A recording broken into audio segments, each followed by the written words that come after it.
सीखेंगे कि निफ्टी में ये जो क्रैश का सिनेरियो बन चुका है शूटिंग स्टार के और डार्क क्लाउड कवर के डेवलपमेंट के बाद, तो उसके बाद हम लोगों को किस तरीके से ट्रेड करना है और कौन से ऑप्शन में बेस्ट ट्रेडिंग अपॉर्चुनिटी मिलेगा और उसके पीछे का कंप्लीट लॉजिक क्या है। सबसे पहले स्टार्ट करते हैं निफ्टी का एनालिसिस। अभी आपके सामने मैंने जो चार्ट लगाया हुआ है वो निफ्टी का वीकली चार्ट लगाया हुआ है स्पॉट का।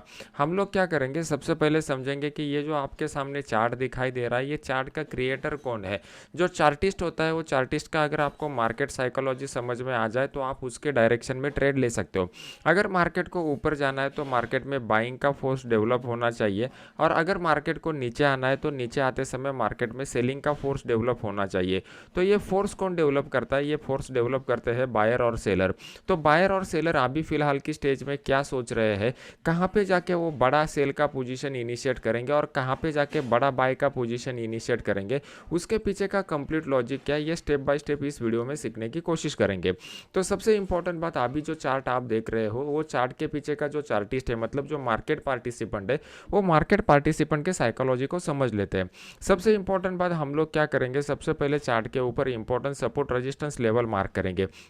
जब important support resistance level weekly chart के ऊपर मार्क होते हैं तो वो ज़्यादा प्रोबेबिलिस्टिक होते हैं। वो ज़्यादा प्रोबेबिलिस्टिक होने के पीछे का रीज़न क्या है, क्योंकि वीकली चार्ट बनने में टाइम लगता है, वहाँ पे बड़े प्लेयर का जो पोजीशन रहता है वो बड़े प्लेयर का पोजीशन इतने आसानी से लिक्विडेट नहीं होता, क्योंकि वो लॉन्ग टर्म के बेसिस से लेते हैं। अभी यहाँ पर आप देखोगे तो मार्केट ने एक हिस्टोरिक हाई बनाया हुआ था और 2 वीक पहले मार्केट ने इस हिस्टोरिक हाई के ऊपर क्लोज तो दिया, लेकिन हम लोग जब भी बाइंग लेते हैं तो बाइंग में हम लोग डबल कन्फर्मेशन के लिए जाते हैं कि जो हाई बनता है या हाई के ऊपर अगर मार्केट निकलता है तभी जाके दोबारा नए फ्रेश ट्रेडर इंटर हो जाते हैं। अभी मार्केट ने ये हाई बनाने के बाद यहाँ पर जो कैंडल पैटर्न बनाया हुआ है, टेक्निकल लैंग्वेज में इस कैंडल पैटर्न को बोलते हैं dark cloud cover candle pattern. ये dark cloud cover candle pattern का इंटरप्रिटेशन ये होता है, उसके प्रीवियस वाला जो ट्रेंड है वो प्रीवियस वाले ट्रेंड में अभी पॉज लग चुका है, वो ट्रेंड कंटिन्यू नहीं रह सकता।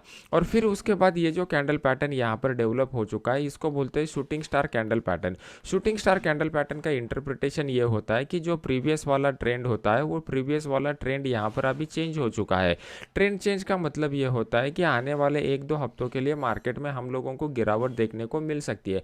कैंडल पैटर्न ने ये कन्फर्मेशन हम लोगों को यहाँ पर दिया हुआ है। अगर पुराना वाला रिकॉर्ड आप निकाल के देखोगे तो आपको इसी तरीके का इंटरप्रिटेशन यहाँ पे दिखाई देगा। जब यहाँ पे मार्केट ने हिस्टोरिक हाई लगाया हुआ था तो यहाँ पे जो कैंडल पैटर्न बन चुका था ये भी एक dark cloud cover candle pattern बन चुका था, और इस dark cloud cover candle pattern के बाद मार्केट में हम लोगों को एक गिरावट देखने को मिल चुकी थी। अभी यहाँ पे डार्क क्लाउड कवर पैटर्न पिछले वीक में बन चुका था, इस वीक में हम लोगों को एक शूटिंग स्टार बन चुका है। मतलब ऊपर की रेट पर बायर जो है वो बायर मार्केट में आने के लिए इंटरेस्टेड नहीं है, और जैसे ही मार्केट ऊपर जाता है सेलर मार्केट में हैवी होता है और सेलर मार्केट को नीचे लेके आता है। तो हम लोगों को बस इसे अपॉर्चुनिटी को क्रैच करना है। जो लोग मेरे रेगुलर वीडियो देखते हैं, मैंने उनको थर्सडे के वीडियो में ये एनालिसिस करके बताया हुआ था कि कल के दिन मार्केट जो है वो मार्केट में सेलिंग प्रेशर रहने वाला है और हम लोग सेल ऑन द राइज का ट्रेडिंग स्ट्रैटेजी यूज़ करेंगे। कल के दिन क्या हो गया, market directly gap down open हो गया, लेकिन गैप डाउन ओपनिंग के बाद हम लोगों ने कोई भी ट्रेड नहीं लिया।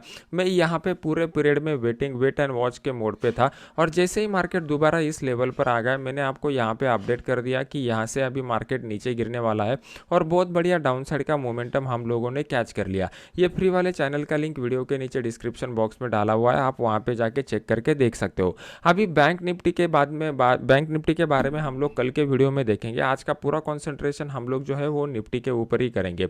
अभी निफ्टी में हम लोगों को इंपॉर्टेंट लेवल वीकली चार्ट के ऊपर मिल चुका है। अभी उसका इंटरप्रिटेशन हम लोगों को जो करना है वो डेली चार्ट के ऊपर करना है। तो सबसे पहले हम लोग क्या करेंगे, वीकली के ऊपर जो लेवल मिल चुके हैं उसको यहाँ पर मार्क करके रखेंगे। अगर आप कंफर्मेशन प्रोबेबिलिटी वाइज चाहते हैं तो सबसे प्रोबेबल लेवल जो रहता है वो वीकली रहता है, फिर उसके बाद डेली रहता है, फिर उसके बाद इंट्राडे का रहता है। अभी वीकली के लेवल हम लोगों को मिल चुके हैं। अभी हम लोग डेली चार्ट का एनालिसिस करते हैं। तो डेली चार्ट के एनालिसिस में हम लोगों के लिए एक इंपॉर्टेंट सपोर्ट का लेवल यहाँ पर निकल के आ रहा है। ये इंपॉर्टेंट सपोर्ट का लेवल क्यों है, क्योंकि इसी पॉइंट से मार्केट में एक तेज गिरावट हुई थी, फ्रेश बायर यहाँ पर आप लोगों को इंटर होते हुए दिख रहे थे। अभी मार्केट ने ऑलरेडी इस लेवल को ब्रेक किया हुआ है, मतलब यहाँ पे दोबारा बायर्स इंटर नहीं हो रहे हैं।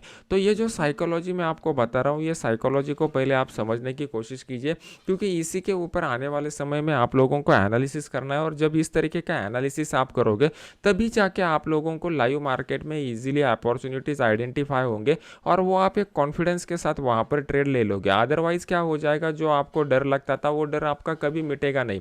बहुत सारे लोग मुझे पूछते हैं कि डर को किस तरीके से मिटाया जा सकता है। तो डर को मिटाने का सबसे आसान तरीका यह होता है कि मार्केट का जो सबसे बेसिक और सबसे फंडामेंटल स्ट्रक्चर है, उस बेसिक और फंडामेंटल स्ट्रक्चर को आप समझ लीजिए कि मार्केट में प्राइस मूव कैसे होता है, उसके पीछे कौन प्लेयर रहते हैं और उस प्लेयर के ऊपर अपना प्रॉफिट और लॉस किस तरीके से डिपेंड रहता है। जब ये तीन बातें आपको समझ में आ जाएगी तब आपका जो डर है वो डर हमेशा के लिए मिट जाएगा। सबसे पहले आपको समझना है कि मार्केट में कौन प्लेयर होता है, उस प्लेयर की वजह से मार्केट में प्राइस मोमेंटम कैसे होता है और उस प्राइस मोमेंटम के ऊपर आपका प्रॉफिट और लॉस किस तरीके से डिपेंड रहता है। अभी यहाँ पे हम लोगों को कंफर्म हो गया कि मार्केट जो है वो मार्केट सेलिंग के फेज़ में है।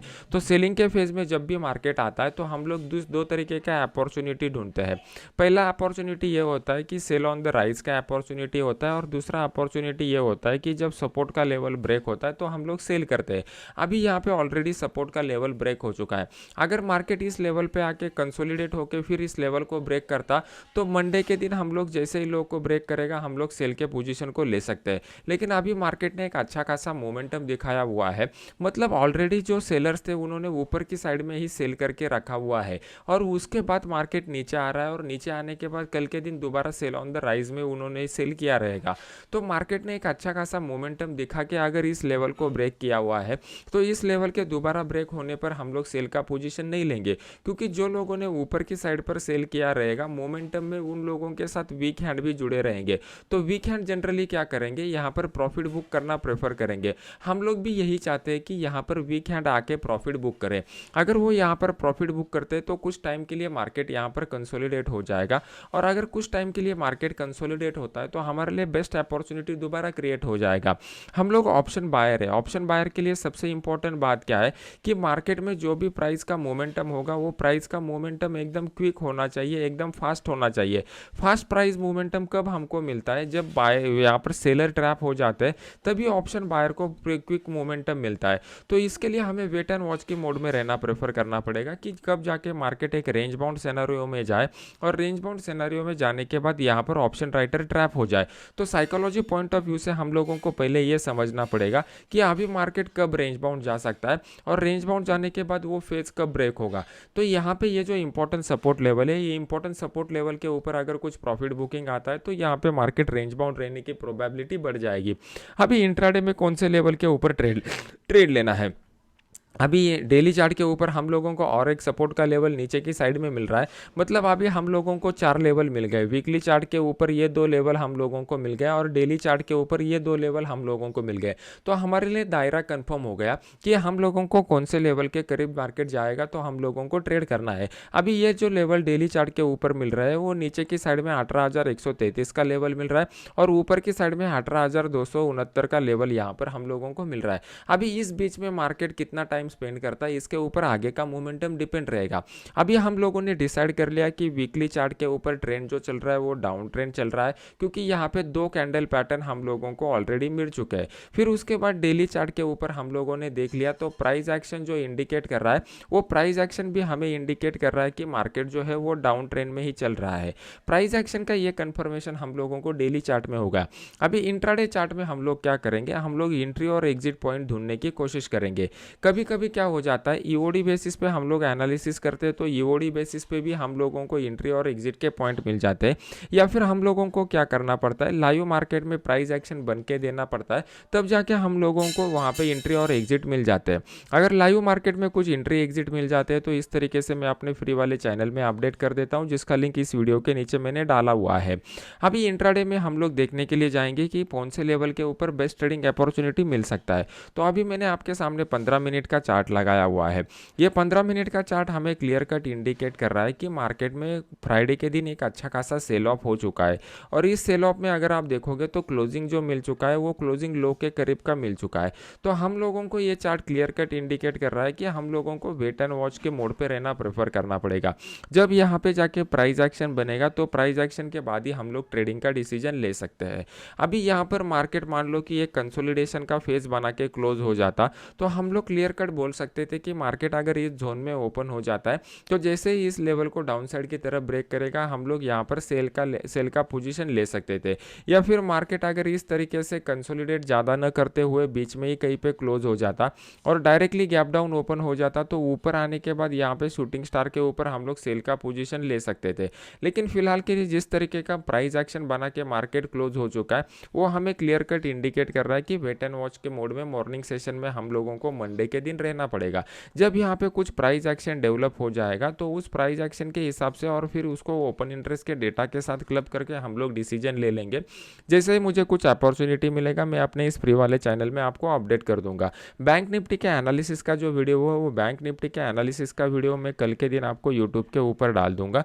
ये वीडियो अगर आपको अच्छा लग रहा है तो इसको लाइक कीजिए, लाइक करने के बाद अपने यूट्यूब चैनल को सब्सक्राइब करके बेल आइकॉन का बटन दबा दीजिए और आपके कुछ भी डाउट रहेंगे तो मुझे कॉमेंट सेक्शन में बता दीजिए, तो नेक्स्ट वीडियो में मैं वो डाउट वीडियो में क्लियर करने की कोशिश करूंगा। मिलते हैं नेक्स्ट एजुकेशनल वीडियो में। Thank you very much.